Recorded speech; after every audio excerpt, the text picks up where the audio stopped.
We have boxing update. Not done this for a while. So Sunday morning, not got anything better to do, so I'm going to talk about boxing. There was a card on last night. Didn't watch it. Not too fussed about it. But well done to those people who won. Liam Smith and Flanagan. Um, on a majority empty stadium. I feel bad for Frank Warren. A lot of his stadiums are empty.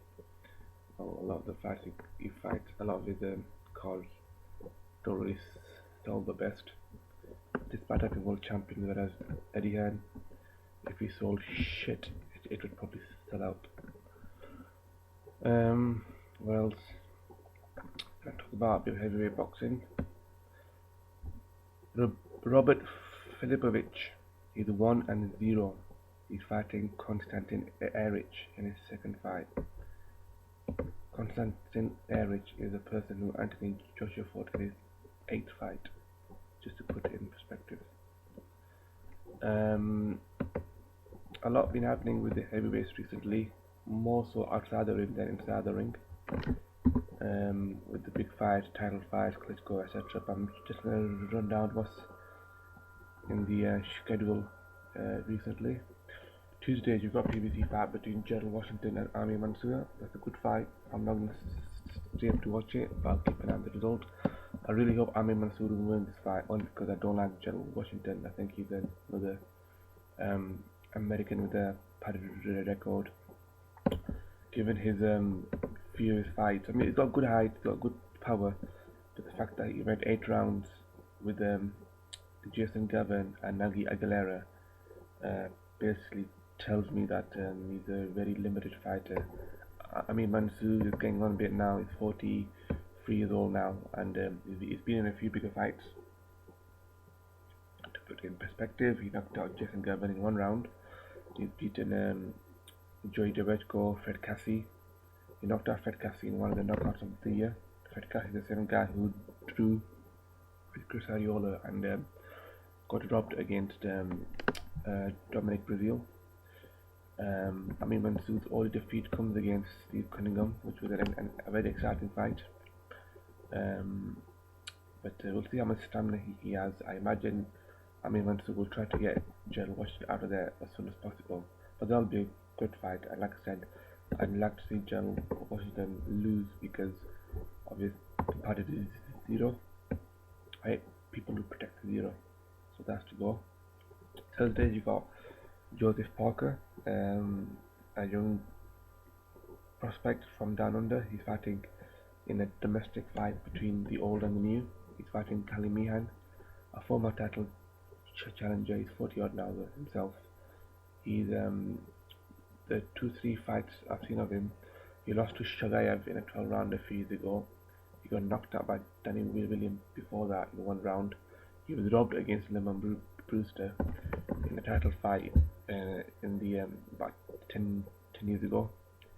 I remember when Lemon Brewster picked Kali Meehan, it was one of those Deontay Wilder versus Eric Molina jobs, but he got found out. But like I said, he got Lemon Brewster won the robbery. I don't know. So anyway, I expect Joseph Parker to blow Kali Meehan out the park, and we take from there. Kubrat Pulev, he's back again. His first fight since his knockout loss to Vladimir Klitschko. He's fighting in October against the journeyman George Arias. He's one of those journeymen that gets passed around between Germany and the UK. He's still time to probably find his way back to South America. So Kubrat Pulev, I expect him to dispose of George Arias quite early, and we'll see where he goes from there. He's 34 now, Pulev, so I expect he'll want to speed things up again for him. He's still on the Howland. He's under a new trainer. So hopefully they can get him some big fights. I wonder if they may consider putting him with David Price to both of the Howland. Further down the list, October 17th, which is next week, on the Golovkin undercard, Luis Ortiz against Redondo. Redondo is an Argentinian with a decent record, but he's pretty rubbish if you ask me. Luis Ortiz, he's one of these Cubans. He's a late start, a good record, but he's got a tainted record due to drugs, and he's come back from his ban, and now he's fighting in an interim WBA title shot, which is meaningless. unless he names Eddie Hearn. Um, I expect Luis Ortiz to win. I think Luis Ortiz will be a good fight for Vladimir Klitschko. He's a southpaw. He's very, very well schooled, and I think that would be a nice. It'll be interesting to see Luis Ortiz, but like I said, he's 36. He needs to speed things up. Shagayev. Shagayev was supposed to fight Fezzik but Fezzik got injured. So we'll see what happens. That fight may get postponed, or I hope they can get Lucas Brown on against Shagayev. Lucas Brown has been mandatory for a long time now, but he's been waiting his turn due to politics for WBA. But I think what they should do now is just try and get Lucas Brown on with Ruslan Shagayev. But you never know, the may let Luis Ortiz fight Ruslan Shagayev. If Luis Ortiz wins the WBA interim belt next week, they say you come and fight Shagayev as opposed to Lucas Brown, but we'll see what happens. Going down the list, see what else is fighting nowadays.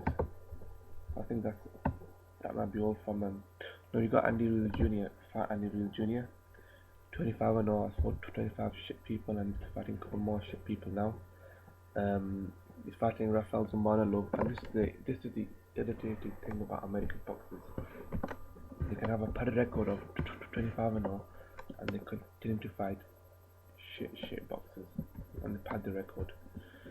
Andy Ruiz Jr. He's fat, he's lost a lot of weight, and he's got 2 more bones lined up. And like I said, these boxers, once they step up, they get knocked out, and that's it. They retire and they start working in Burger King. October 30th, good fight in my opinion. Tony Thompson against Malik Scott.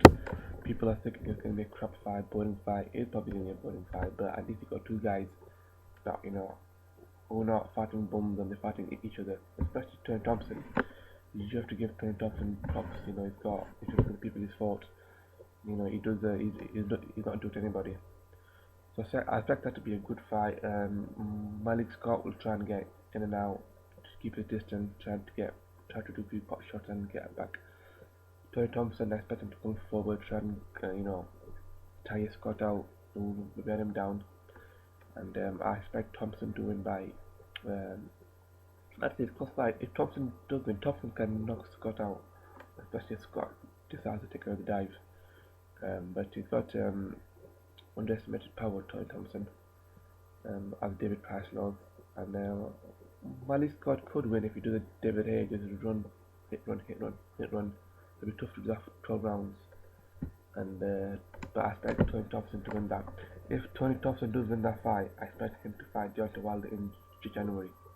If Malik Scott wins that fight, then I don't expect him to fight Deontay Wilder. He'll probably fight on another PPC card, or you never know.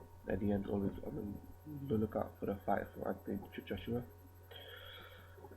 Alexander Povetkin is fighting Mary Swak beginning of November. Good fight, personally.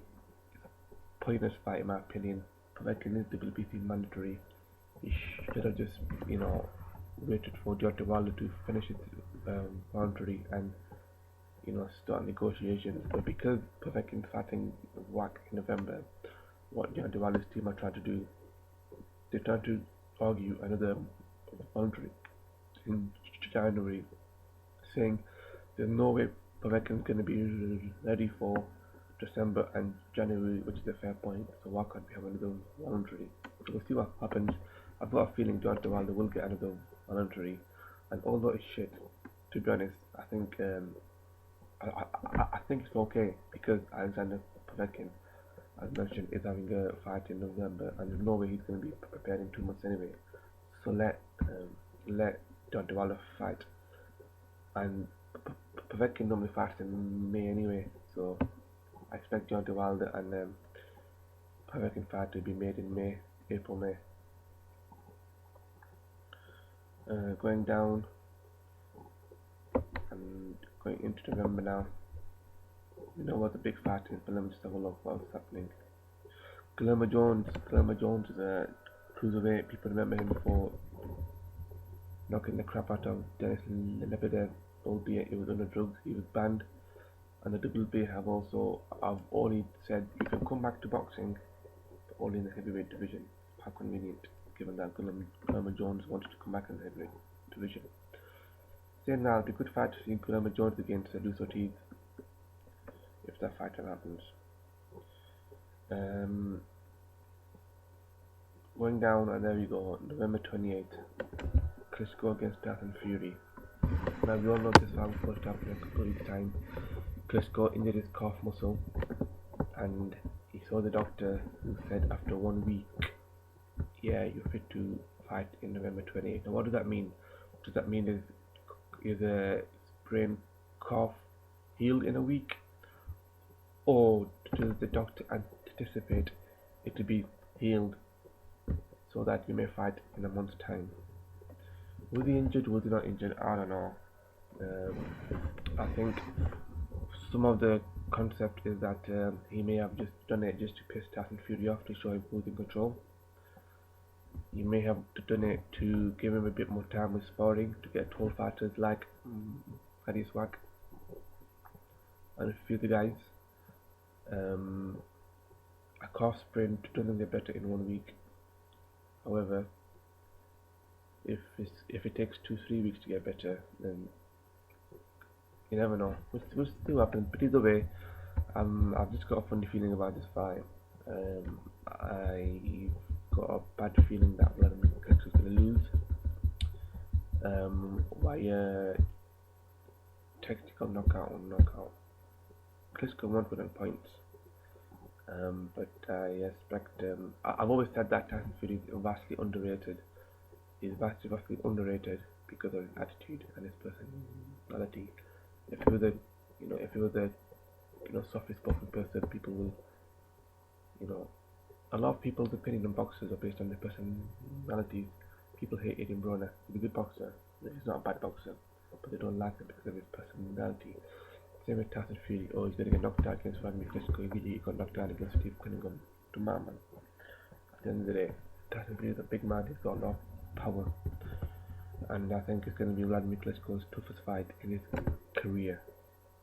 People don't know about the David A fight.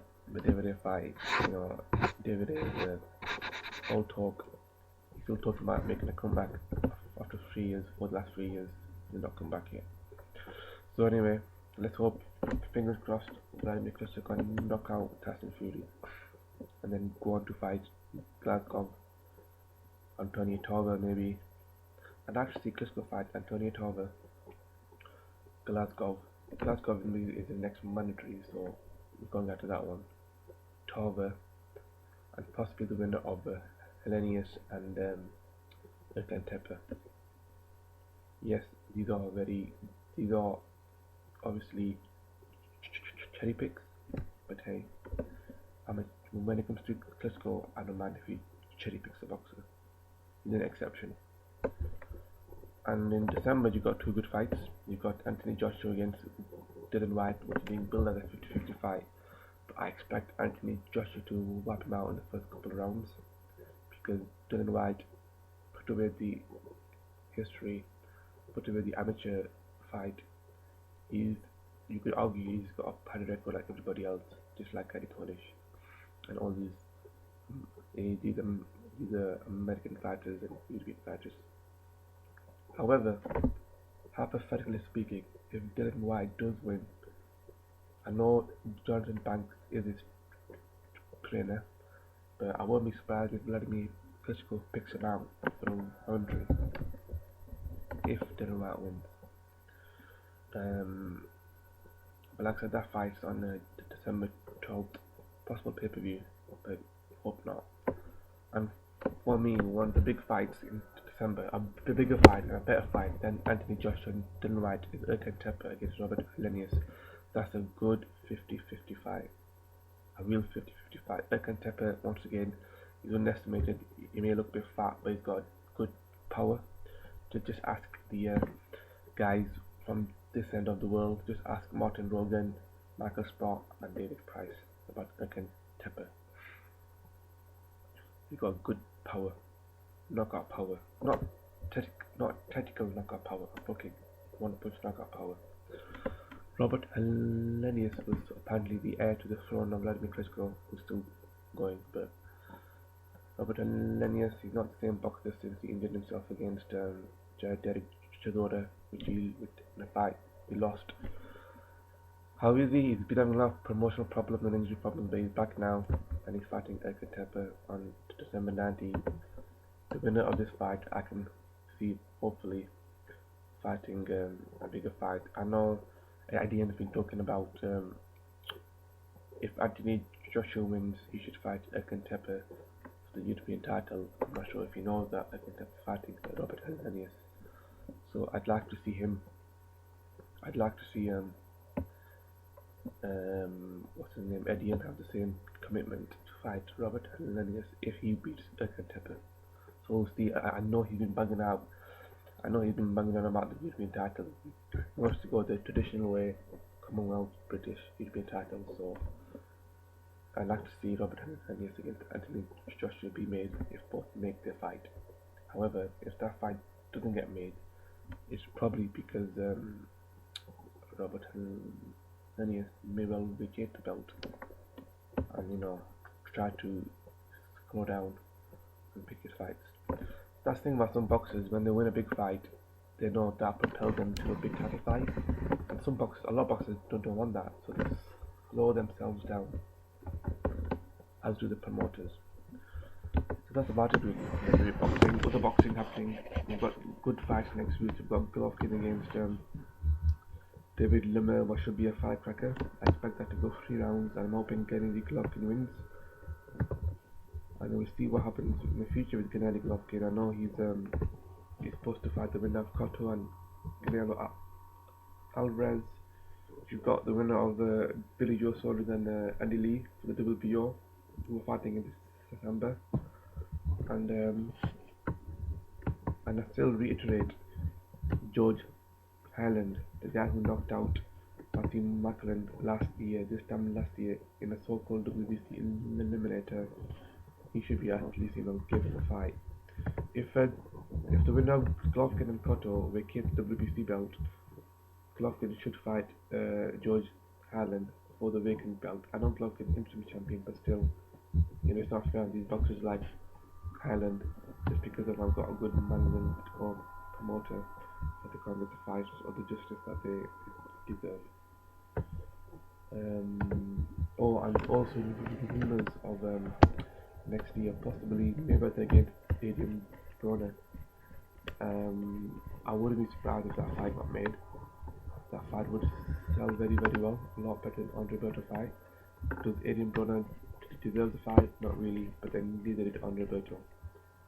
So that's a fight that could very well get made next year for Mayweather's 50th, especially with Adrian Broner fighting Ashley Theophane. Is that his name? Ashley Theophane? His next so-called defense on his shitty title. And also on the undercard, you've got you've got Roman Gonzalez fighting Brian Viloria, which is a good fight. And once he beats Viloria, I know we want to see that fight against Estrada. If that fight can't be made, I'd like to see Roman Gonzalez against Aminata Wrong to unify one of the titles, or even Ioka, or even get the last flyweight Pedro Cavaro to come up and fight him. That would be a good fight. I know the super fights for Roman Gonzalez or Estrada and the Japanese guy in the super flyweight division. What's his name? Naoya Inoue. I hope I said that right. But like I said, we'll see what happens.